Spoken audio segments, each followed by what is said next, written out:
¿Alguna vez han preguntado por qué se dice que el derecho penal protege bienes jurídicos y no derechos subjetivos? Actualmente, la premisa de que el derecho penal protege bienes jurídicos es algo libre de debate, al menos si lo comparamos con otras instituciones que son un poco más problemáticas.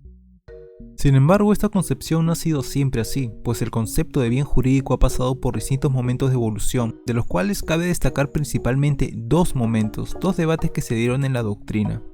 El primero de ellos es el debate que tuvo lugar entre Birnbaum y Feuerbach. Feuerbach sostenía que el derecho penal protege derechos subjetivos, lo cual no carece de lógica porque, por ejemplo, si alguien comete el delito de homicidio, está afectando el derecho a la vida de otra persona. Si alguien comete el delito de robo, está afectando el derecho al patrimonio de alguien. Y así podemos continuar identificando un derecho afectado por cada delito cometido. Birnbaum, en cambio, decía que el derecho penal no protege derechos subjetivos, sino bienes jurídicos, y para ello partía de lo siguiente.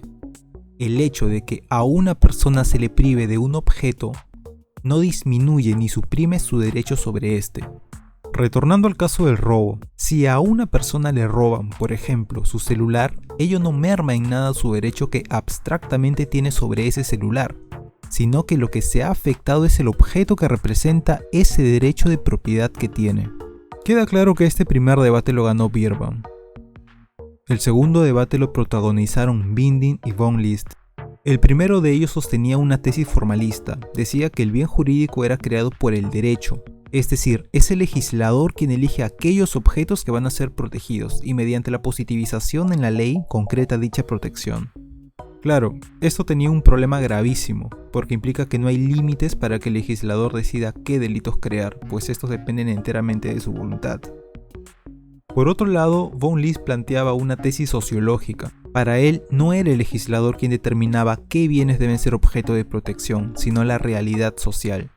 Lo que hace el legislador es encontrar estos intereses de la vida y los eleva a la categoría jurídica mediante la protección que otorga la ley, pero él no crea nada.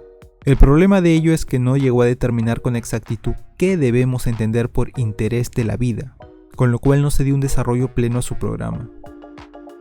Respecto a este segundo debate no se puede afirmar con certeza quién lo ganó, pero sí se puede decir que fue el inicio de toda una discusión en torno al bien jurídico protegido penalmente.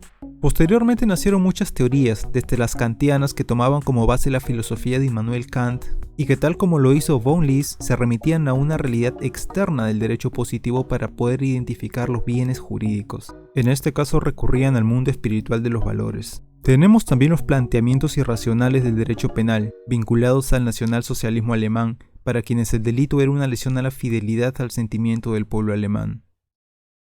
Posteriormente se desarrollaron fundamentos éticos del concepto de bien jurídico, cuyos principales representantes fueron Meyer y Belzel. El primero de ellos señalaba que la protección del bien jurídico está mediatizada por la protección de un orden moral que se expresa formalmente a través del orden jurídico. Para Belzel, en cambio, la misión central del derecho penal era asegurar la vigencia real de los valores éticos sociales de la acción. Posteriormente tomaron impulso nuevamente las concepciones sociológicas que inició en su momento von List. Estas se dividieron principalmente en dos. Una que afirmaba que el derecho penal tiene por objeto la protección de las condiciones de la vida humana en comunidad.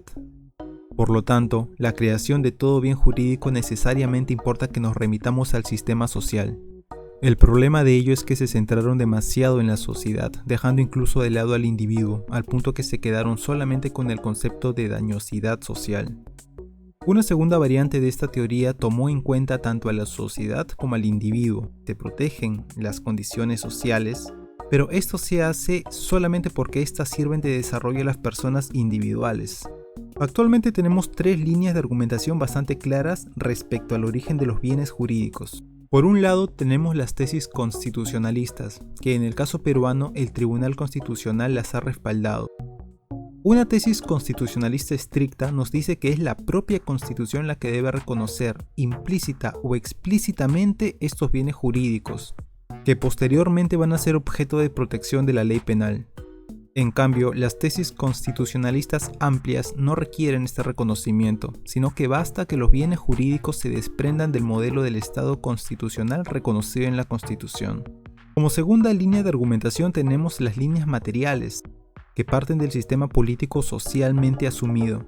El principal representante de esta línea es Klaus Roxin, que en base a su teoría justifica la existencia de los bienes jurídicos individuales y los bienes jurídicos colectivos.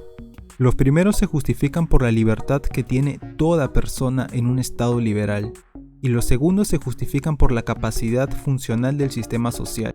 Si unificamos esto, llegamos a la conclusión de que el Estado tiene el deber de asegurar el libre desarrollo del individuo. Por último, tenemos la concepción institucional de Gunther Jacobs, que parte de que el derecho penal protege la vigencia de la norma, dejando de lado la protección de los bienes jurídicos. Luego de todo lo desarrollado, tenemos un panorama más amplio para responder a la pregunta de ¿qué son los bienes jurídicos? Recurrimos a la definición de Bustos Ramírez, que los define como la concreción sintética de las relaciones sociales con una determinada posición e interacción de los individuos en ellas frente a determinados objetos y entes.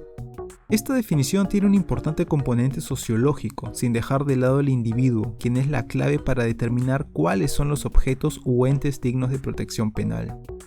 Finalmente, los bienes jurídicos se dividen en dos grupos: aquellos referidos a las bases y condiciones de subsistencia del sistema penal y otros referidos al funcionamiento del sistema penal.